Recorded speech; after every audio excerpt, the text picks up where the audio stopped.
Marcel hostnya. Ya, udah. Ya, siap. Assalamualaikum warahmatullahi wabarakatuh. Waalaikumsalam warahmatullahi wabarakatuh. Alhamdulillah wa nasta'inuhu wa astaghfiruh wa na'udzubillahi min syururi anfusina wa min sayyiati a'malina wa man yahdihillahu fala hadiyalah. Asyhadu an la ilaha illallah wahdahu la syarikalah wa asyhadu anna Muhammadan abduhu wa rasuluh la nabiyya ba'dah. Terima kasih saya ucapkan pada Ayanda saat yang menyempatkan waktunya untuk bisa mengisi kajian subuh kali ini, dan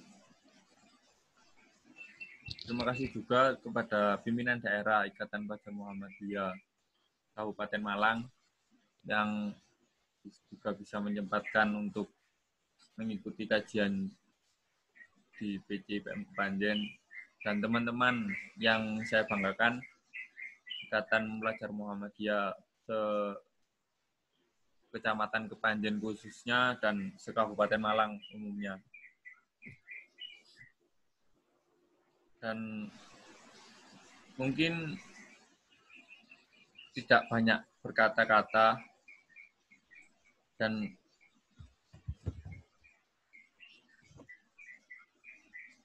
di sini saya memberi semangat kepada teman-teman bahwasanya mencari ilmu itu tidak hanya sekedar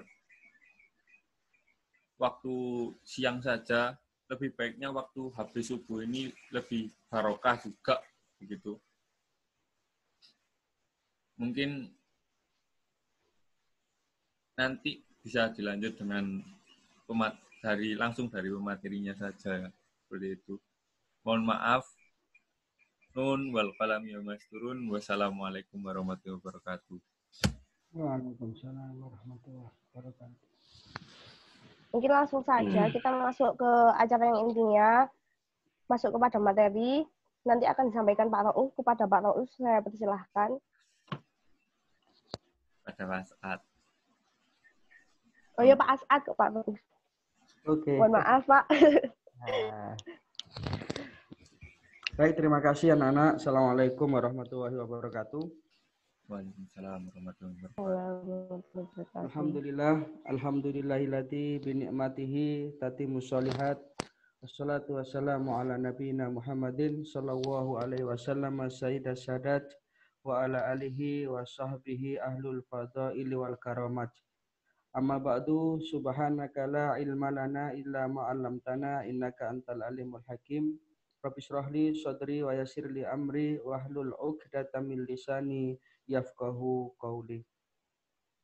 Anak-anakku sekalian, pertama mari kita senantiasa bersyukur kehadirat Allah Subhanahu wa taala atas segala nikmat yang diberikan kepada kita sekalian, nikmat iman, nikmat Islam, sehingga pada pagi yang segar ini, yang dingin-dingin segar ini, kita bisa bersilaturahim walaupun melalui Zoom ya.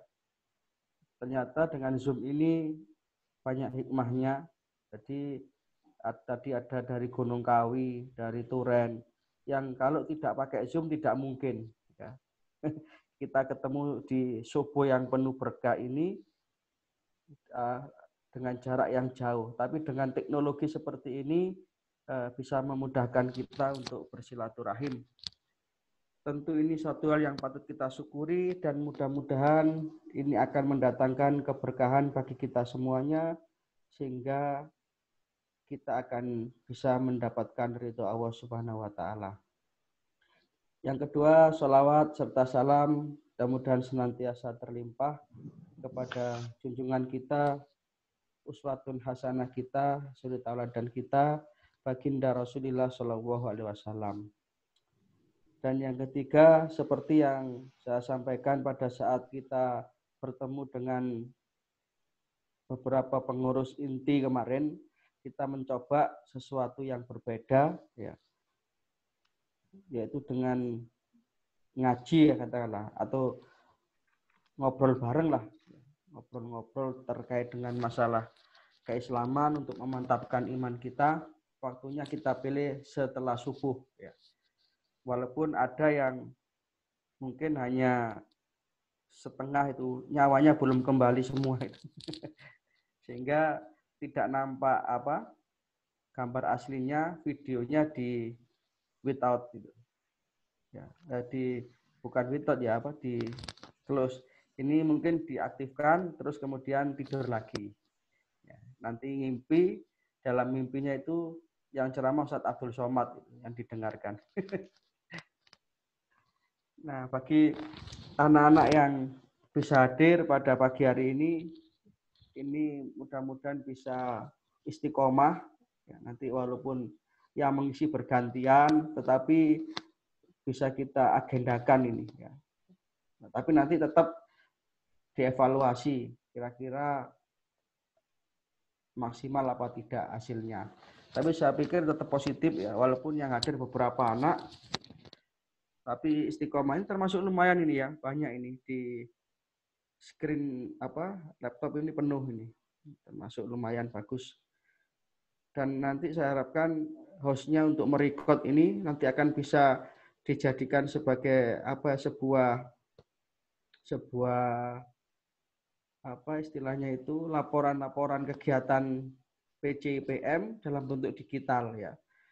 Ini kan awal, misalkan nanti dibuat sebuah link channel YouTube atau apa, nanti kalian simpan di situ sehingga terekam semua kegiatan-kegiatan PCPM ini, karena setiap kegiatan itu kalau didokumentasikan nanti akan bisa kita gunakan sebagai sebuah bahan evaluasi, juga nanti bisa kita untuk mereview materi, bisa dari rekaman-rekaman itu. Ini sudah modern zamannya. Baik, anak-anak sekalian, ini saya buatkan PowerPoint, ini saya masuk ke screen ya. Tolong di hostnya bisa memasukkan screen enggak? Saya mau sharing screen. Hostnya siapa ini? Marcel apa Akidatul Izzah?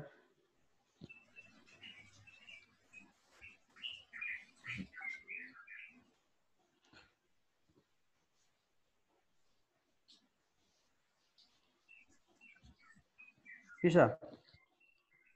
Hostnya siapa? Ada anunya, Pak. Ada filenya, Pak. Ada ini. Sebenarnya dari sini nggak bisa ya, dari saya. Bisa. Kalau nggak bisa saya kira. Jenengan saya jadikan itu aja. Ya, hostnya. coba.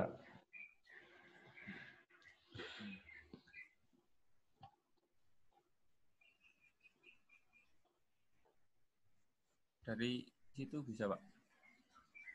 Sudah? Oh ya.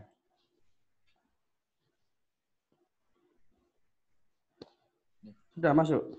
Sudah.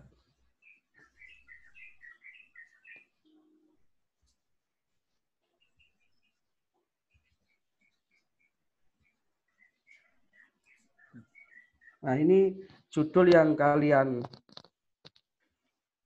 pilih untuk kajian perdana ini, meraih berkah fajar. Ya. Berkah itu tentunya adalah di dalam pemahaman agama, berkah itu apa sih? Berkah itu adalah bertambahnya kebaikan-kebaikan. Artinya ketika kita bisa memanfaatkan waktu dengan sesuatu yang positif, itulah namanya keberkahan. Makanya pada pagi hari ini kita ambil tema meraih berkah fajar. Sebelumnya kita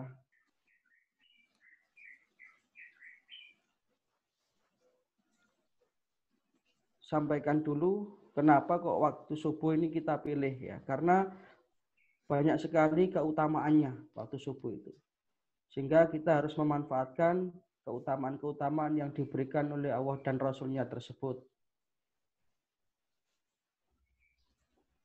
Di antaranya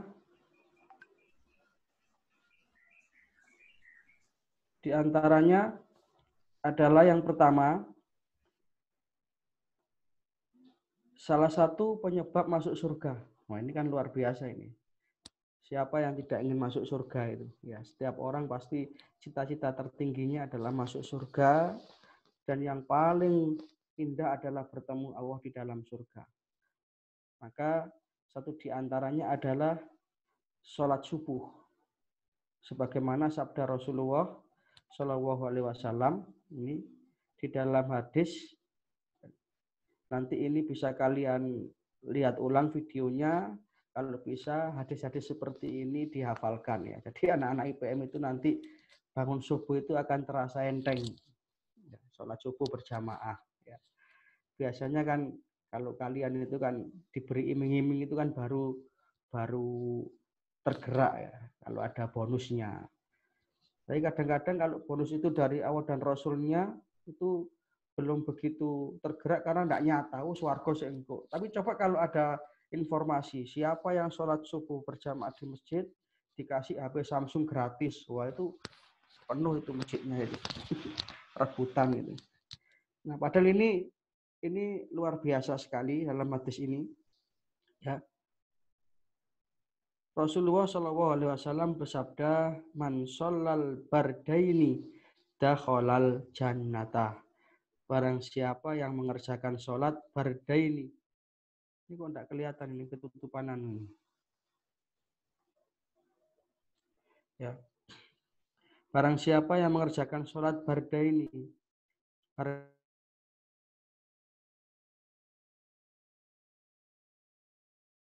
Barunya adalah dua waktu dingin, yaitu sholat subuh dan sholat asar, dakhalal jannah. Maka Allah menjanjikan dia akan masuk ke dalam surga. Ini kan luar biasa sekali. Ya, luar biasa. Hadis riwayat Bukhari nomor hadis 574 dan hadis riwayat Muslim nomor hadis 635. Yang kedua, selain tadi masuk surga, adalah salah satu penghalang masuk neraka. Nah, sudah jelas ini. Masuk ke dalam surga dan dilindungi dari neraka. Ini yang bersabda adalah Rasulullah. Ya, bukan kita mengarang-ngarang, tapi ada dalilnya. Jadi perlu kita ingat bahwa di dalam keterangan apapun tentang agama ini harus berdasarkan dalil. Berdasarkan dalil dari Al-Quran ataupun Al-Hadis. Nabi Shallallahu Alaihi Wasallam bersabda, "Layali jannara ahadun shalla qabla tulu'i syamsi wa qabla ghurubiha."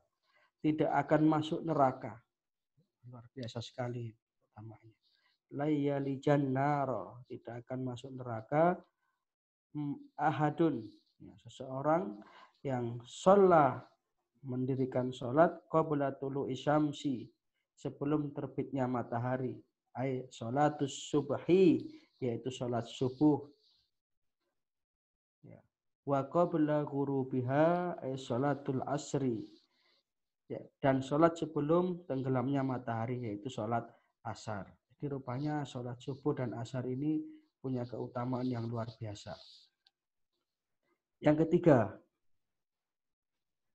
keutamaan waktu subuh ini sehingga menjadi waktu yang berkah tadi, berada di dalam jaminan Allah. Kalau sudah yang menjamin Allah itu, kita tidak butuh lagi yang lain-lainnya.